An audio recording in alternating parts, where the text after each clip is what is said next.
Hello everyone, it's Nicole. Thank you so much for joining me. Today I am sharing a product review with you all, and this has been one of my highly requested video as well. I've been getting a lot of emails and messages about it from my fans.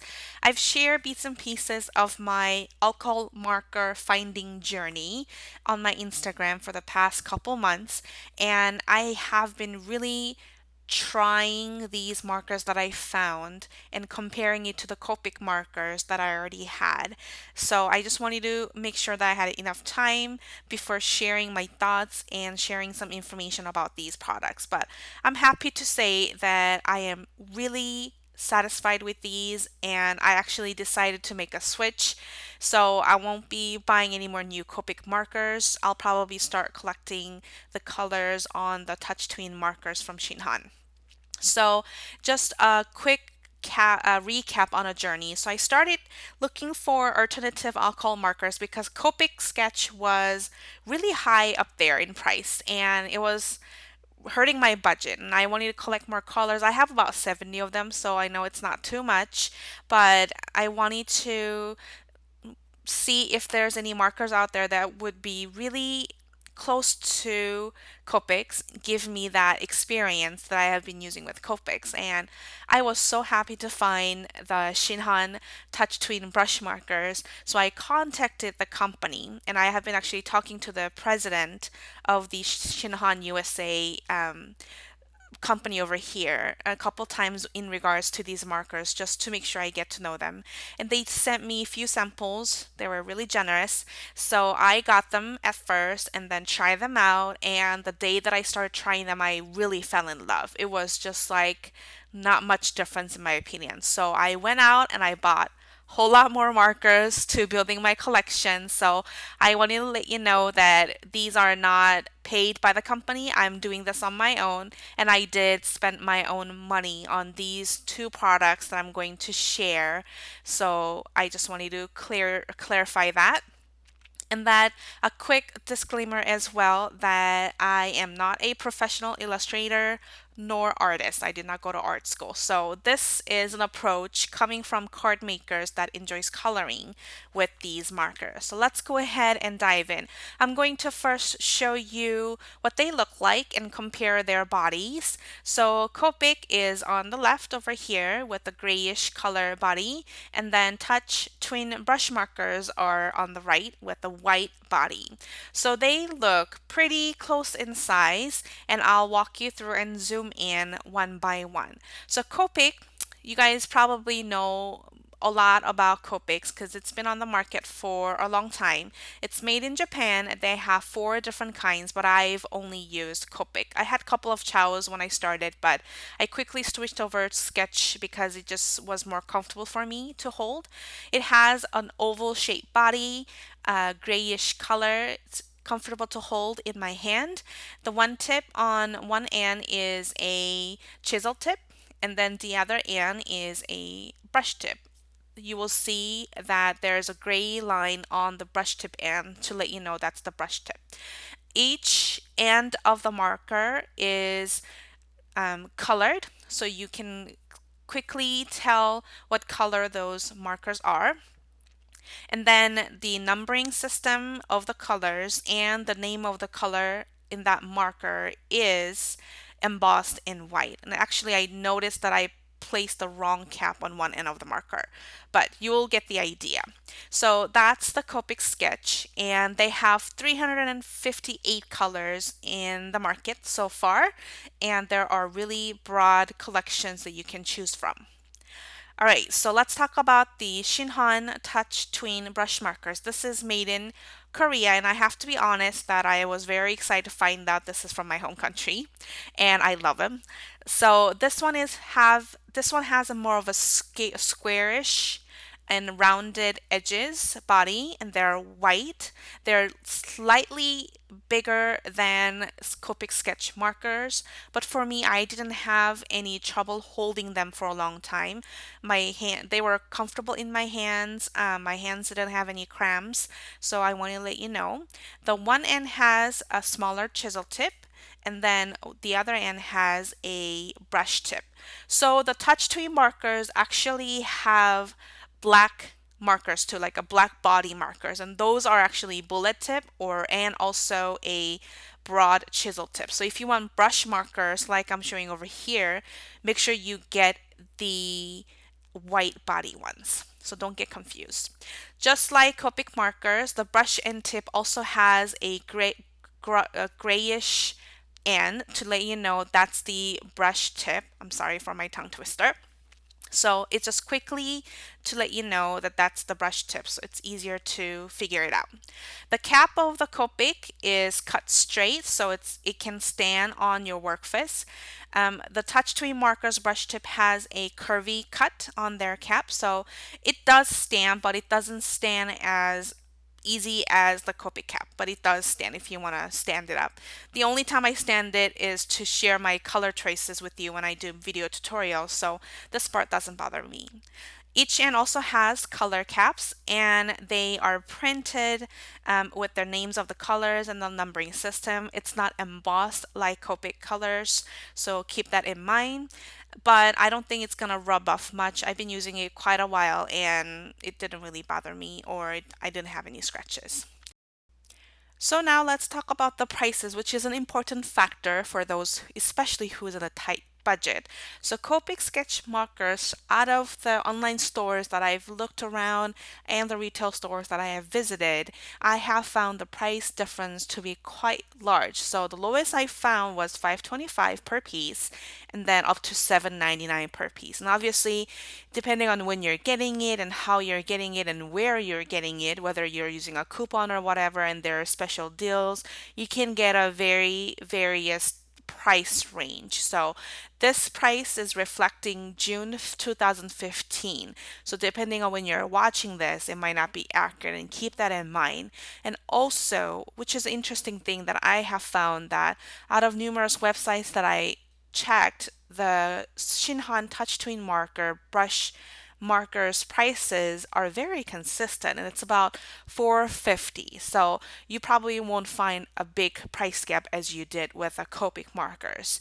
And I think it's really important that a company gives a very consistent price range for the customers. In my opinion, as a marker collector, it would help me and give me a good idea. So it might not be a big price difference per marker, like there's a $1.50, $2 difference, right? But if you are getting like hundreds of markers to build up your collection, it can be easily adding up to $200 and $250. So I would highly keep that in mind and see what would be better for your crafting budget. So I'm going to quickly show you how the colors lay down first. So this is Copic Sketch, and I chose brown colors, and they're not really close or not really same in colors because they use different color palettes, but I decided to choose the closest I can find and compare those so that you can kind of have an idea. They both really laid down colors nicely. I'm just doing one stroke for each color so that I can be fair in comparison. They're really rich and they're very well saturated. And I have noticed, and I will show you later on, that Copic tends to lay down much more inks. So it bleeds through easily, whereas Touch Tween markers does not bleed through as much. And I get the same good coverage. So I think in the long run, maybe the ink might be lasting longer on Touch Tween than Copics. So the brush tips are very close to each other with Copics and the Touch Tween markers. I'm going to show you side by side. When I was talking to the Shinhan USA president, he told me that the Touch Tween markers used to have exact same brush tips as Copic sketch ones, but they changed it later on to an improved ones, and they have a same good grip. They lay down the colors really well.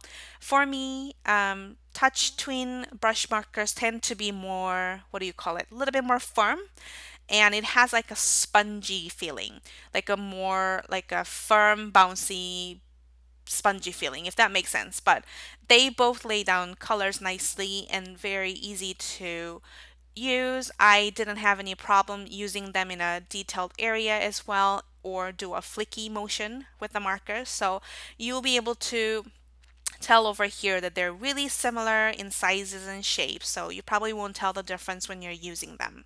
So I'm going to show you quickly flip it over here. As I said a couple minutes ago, that Copic did bleed a little bit more than touchscreen markers, and I love the fact that I don't have to lay down too many strokes to cover the images with touchscreen because it still covers well and it doesn't have that bleed through problem.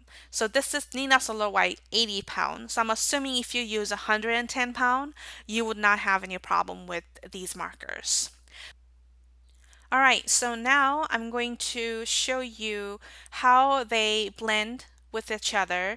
So I'm going to use Copic on the left side and then Touch Twin markers on the right side. And I chose two shades of the same color family to do a blending. So Copics I chose E15 and E25. And for Touch Twin, I chose BR93 and 95. They're not close to each other in colors because they use different coloring system like I mentioned before, but I tried to choose the closest one to compare. So over here, I laid down the lighter colors and then dark colors and then went over the darker area with my lighter marker to blend.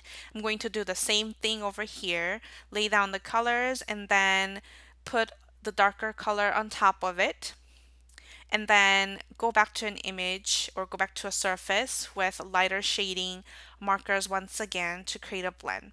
They both really blend beautifully. These are one of the advantages of using alcohol-based markers rather than water-based markers. So I think with either of them, you're not going to have a problem. Once again, you will be able to see that Copic did bleed through, whereas Touch Twin did not bleed through, and I did lay down about the same amount of strokes, to be fair. So you can tell the difference over here, and they both really blend beautifully. I didn't really have any trouble when I practiced with these, so I love working with both of them. But I'm glad that I found the more affordable one with touch tween markers because that means I can collect more colors without hurting my crafting budget. It'll allow me to expand and be able to explore more colors in the collection. And touch tween, by the way, has 204 colors at the moment. All right, so now I'm going to show you how it works with stamped images and coloring over them. I am using My Favorite Things hybrid black licorice ink pads because that works really well with alcohol markers. And this time I'm not going to let the inks dry. I'm just going to go right over the wet image and show you the smearing or smudging results of the markers for each brand. So when you stamp it and you go over the area right away, you will get some smudgings of the black lines, especially with a bright colors like yellow, and that's exact reason why I chose it over here. So I'm going over twice for each image. The top one is Copic and the bottom one is Touch Twin, and you will be able to see that if you look in the bottom portion of an image, you will see that there's a little bit of black smearing. And I will post close-up pictures of these on my website so you can see them as well. So I'm going to this time stamp it once again on a different piece of paper. By the way, I'm all using Nina Solar White 80 pound. And this time I stamped it and I waited for a couple minutes to dry. And then I am going to go over a little bit more slowly just to make sure they are all saturated. And then I'm going to go over 2 times, so do 2 layers of colors and then see how much they smear. So the hybrid ink pads actually is waterproof too, so you can use it on watercoloring. And I love using this with my alcohol markers because it gives me a much more crisp and sharp impressions compared to Memento ink pads. So I wanted to quickly let you know that in case you're looking for a good black ink pad. So over here, you will be able to see that once you let it dry and then color on top of it, you don't see that smearing images.